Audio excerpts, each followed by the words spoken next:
ഖുർആനിൽ 30 ആയത്തുള്ള ചെറിയൊരു സൂറത്തുണ്ട്. ആ സൂറത്ത് അവന് വേണ്ടി ശുപാർശ ചെയ്തു വരും, അത് ഓതുന്നയാൾക്ക് വേണ്ടി.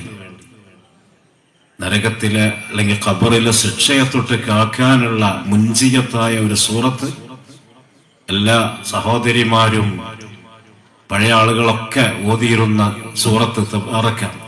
അല്ലാഹുവിന്റെ റസൂല് പറഞ്ഞതാണ് 30 ചെറിയ ചെറിയ ആയത്തുകളാണ്.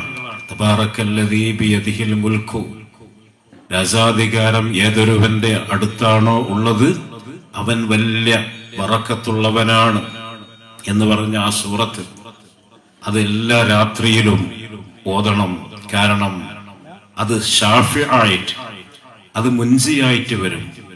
ഖബറിൽ ശിക്ഷ ഉണ്ടാകുമ്പോൾ സൂറത്ത് മുൽക്ക് തബാറക്ക സൂറത്ത് അതിന് തടസ്സമായി നിൽക്കും. ഷഫാഅത്ത് ചെയ്ത് അവനെ രക്ഷപ്പെടുത്തുന്നത് വരെ ഷഫാഅത്ത്. അങ്ങനെയാണ് അതിനെ കുറിച്ച് വന്നത്.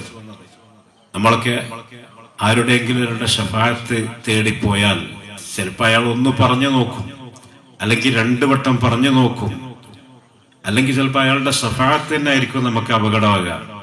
ഓനാരത് പറയാൻ എന്ന് വിചാരിച്ചുകൊണ്ട് ചിലപ്പോ തള്ളപ്പെടും.